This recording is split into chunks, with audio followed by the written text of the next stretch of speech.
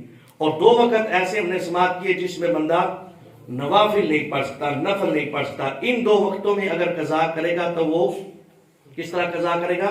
چھپ کر، کیونکہ گناہ کا اظہار بھی گناہ ہے، اور وہ اس گناہ سے لوگوں کو تاکہ اظہار نہ ہو بچانے کے لیے وہ نماز چھپ کر پڑھے گا. اب آ جائے جو 3 وقت ہم نے مکروہ وقت سماعت کیے، اس میں اور کیا کیا چیزیں ہیں جو ہم نے اس میں کرنی ہے. اگر ان 3 اوقات میں جو اوقات مکروہ ہیں جن میں کوئی نماز نہیں پڑھتے، اگر نماز جنازہ لایا گیا تو اس وقت میں نماز جنازہ ادا کر لیا جائے گا. البتہ نماز جنازہ تیار تھا، اتنی تاخیر جان بوجھ کے کر دی کہ مکروہ وقت آ گیا تو یہ مکروہ ہے. اس طرح نماز جنازہ ہو جائے گی لیکن کراہیت کے ساتھ ہوگی.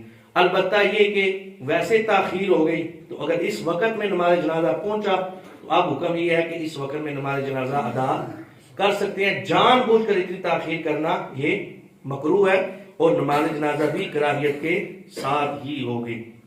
اگلا مسئلہ، ان اوقات میں اگر آیت سجدہ پڑھی ہے، یعنی ان 3 وقتوں میں بندہ قرآن پاک کی تلاوت کر رہا ہے، آیت سجدہ پڑھی ہے، یعنی جس آیت کو پڑھنے سے بندے پر سجدہ واجب ہو جاتا ہے. اگر ان 3 اوقات میں وقتوں میں آیت سجدہ پڑھی تو بہتر یہ ہے کہ وہ مکروہ وقت گزار لے اور اس وقت آیت سجدہ جو اس کا سجدہ ادا کر لے. ہاں البتہ اگر اسی وقت میں پڑھی ہے اور اسی وقت میں ہی سجدہ ادا کرنا چاہتا ہے تو کر سکتا ہے. بہتر یہ تھا کہ وہ مکروہ وقت گزار کر پھر کرے. اگر اسی وقت میں کر لیا تو کوئی حرج واقع نہیں ہوگا، وہ جو ہے کراہیت کے بغیر بھی یہ سجدہ کرنا جائز ہے۔ اور اس کے بعد اگلا مسئلہ کہ اگر آیت سجدہ پڑی تھی غیر مکروہ وقت میں، یعنی طلوع آفتاب ابھی نہیں ہوا تھا، تو یہ تلاوت کر رہا ہے، آیت سجدہ پڑھ لی، پھر یہ جو ہے وہ سجدہ مکروہ وقت میں کر رہا ہے تلاوت والا، تو یہ سجدہ مکروہ تحریمی ہوگا۔ یہ اگر سجدہ کرے گا تو یہ گناہگار ہوگا۔ بات کی سمجھ آئی؟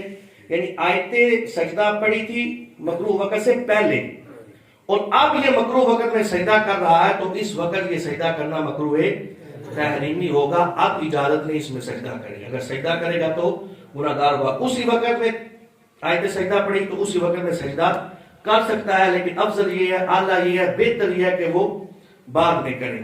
پھر اس کے بعد ان اوقات میں کون سے اوقات کی بات ہو رہی ہے؟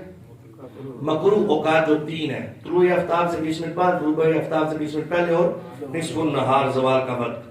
اگر ان اوقات میں قضا نماز پڑھی شروع کر دی تو اب واجب ہے کہ اس قضا نماز کو توڑ دے۔ اگر ان اوقات میں قضا نماز شروع کی تو اب کیا حکم ہے کہ اس قضا نماز کو توڑ دے گی۔ بارہ شیعہ سے میں پڑھ رہا ہوں، خود سے مسئلہ نہیں۔ ان اوقات میں قضا نماز ناجائز ہے، اور اگر قضا شروع کر لی تو واجب ہے کہ توڑ دے اور وقت غیر مکروہ میں پڑھے، اور اگر توڑی نہیں اور پڑھ لی فرض تو ساقط ہو گیا، مگر بندہ گناہگار ہوگا۔ باقی سمجھا کہ اگر نہیں توڑتا، یہ توڑنا واجب تھا، اگر توڑتا نہیں پوری کرتا ہے تو نماز تو اس کی ہو جائے گی، وہ فرض سر سے ساقط تو ہو جائے گا، لیکن گناہگار ہوگا۔ جی اس کے اگلا مسئلہ جو ہے، کسی نے خاص ان اوقات میں نماز پڑھنے کی منت مانی، یعنی کسی نے منت مان لی کہ میں طلوع آفتاب ہوتا جائے گا تو میں 2 رکعت جو ہے وہ نفل ادا کروں گا، یہ منت پوری کرنا واجب ہوتا ہے۔ اس نے منت مان لی کہ میں 2 رکعت نفل پڑھوں گا، تو اب یہ اس کی منت ہی درست نہیں ہے، اس میں پڑھنا ہی جائز نہیں ہے۔ اب مسئلہ یہاں سے سن لیجیے، کسی نے خاص ان اوقات میں نماز پڑھنے کی منت مانی یا مطلقاً نماز پڑھنے کی منت مانی، تو دونوں صورتوں میں ان اوقات میں اس نظر کا پورا کرنا جائز نہیں، بلکہ وقت کامل میں اپنی منت پوری کر لے۔ یعنی ان اوقات کی منت مانی تو وہ منت ان اوقات میں پورا کرنا جائز نہیں ہے، وقت مکروہ گزر جائے پھر اس کے بعد جو ہے وہ اپنی اس منت کو پورا کرے۔ اب اس وقت میں اگر کوئی بندہ نفل شروع کر لیتا ہے، یہ 3 اوقات جو کہتے مکروہ ہیں، اگر اس میں بندہ کوئی نفل شروع کر لیتا ہے تو شروع کی نفل نماز، تو اب اس کے لیے حکم کیا ہے کہ وہ توڑ دے۔ ان 3 اوقات میں اگر نفل شروع کرتا ہے تو کیا حکم ہے؟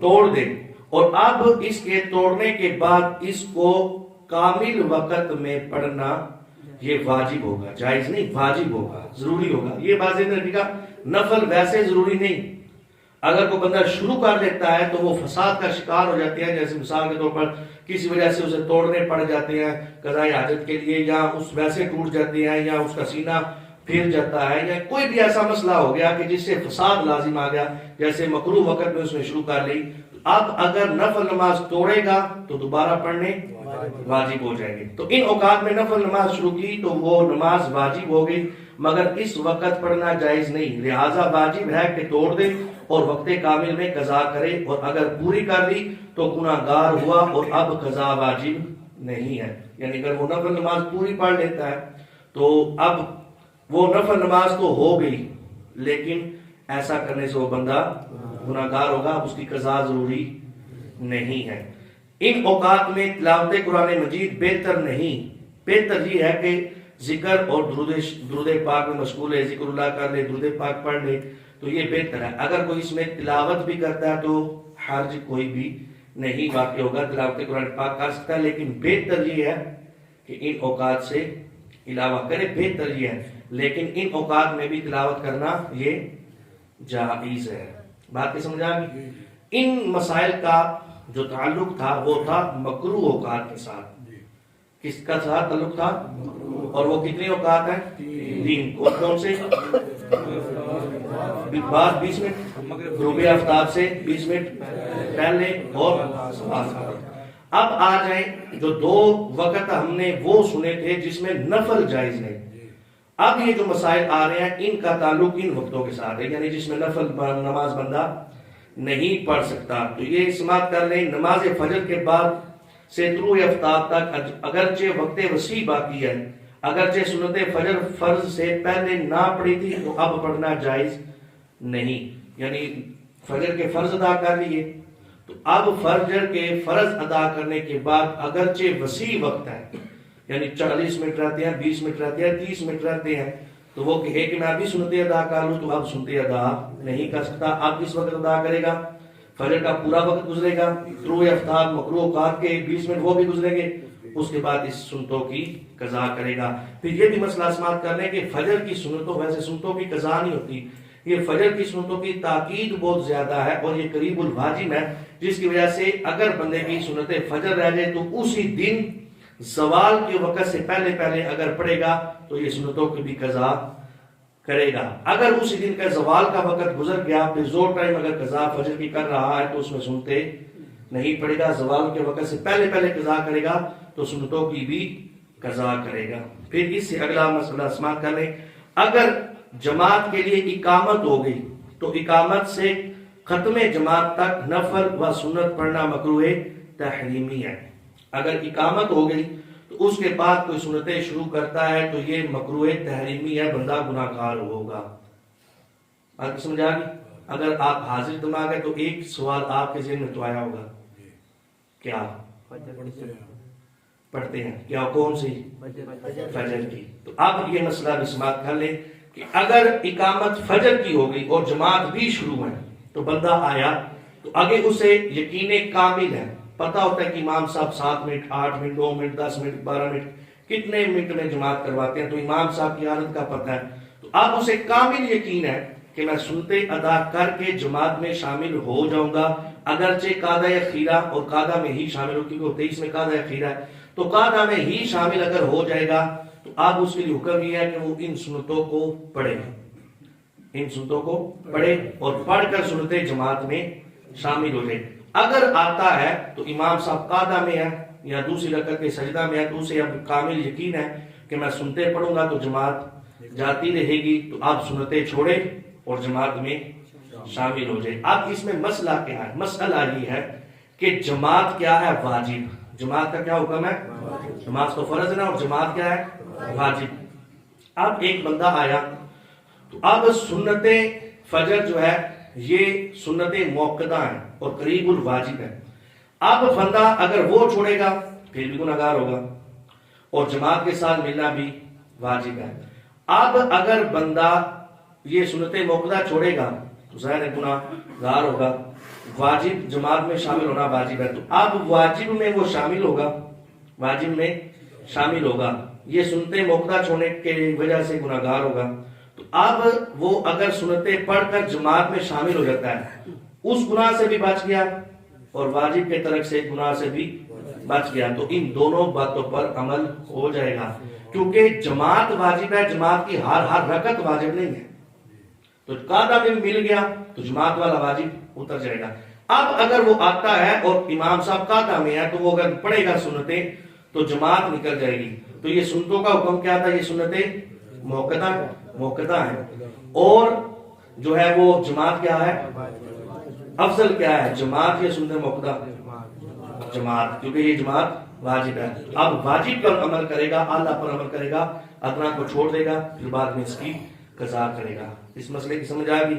کچھ وقت اور بھی ہیں جو انشاءاللہ ٹائم کے پیش نظر اب میں چھوڑ رہا ہوں. اگر ٹائم ہوا تو کل ہمارا کف سوگ کے بارے میں معلومات ہے اور اس کے ساتھ ایک اور موضوع بھی میں نے شامل کرنا ہے. تو اگر وقت ہوا تو کل انشاءاللہ یہ جو وقت باقی رہ گئے وہ وقت انشاءاللہ میں عرض کر دوں گا. تو اللہ رب العزت جو کچھ سمجھا اسے سمجھ کر عمل کرنے کی توفیق عطا فرمائے. یہ مسائل آپ بعد میں بھی سن سکتے ہیں، یہ ریکارڈنگ کرنے کا مقصد یہ ہے تاکہ بعد میں بھی ہم اس سے فائدہ حاصل کر سکیں، کیونکہ ایک مرتبہ سننے سے یقیناً اتنے مسائل ذہن میں نہیں بیٹھتے. اللہ رب العزت عمل کی توفیق عطا فرمائے. یہ کس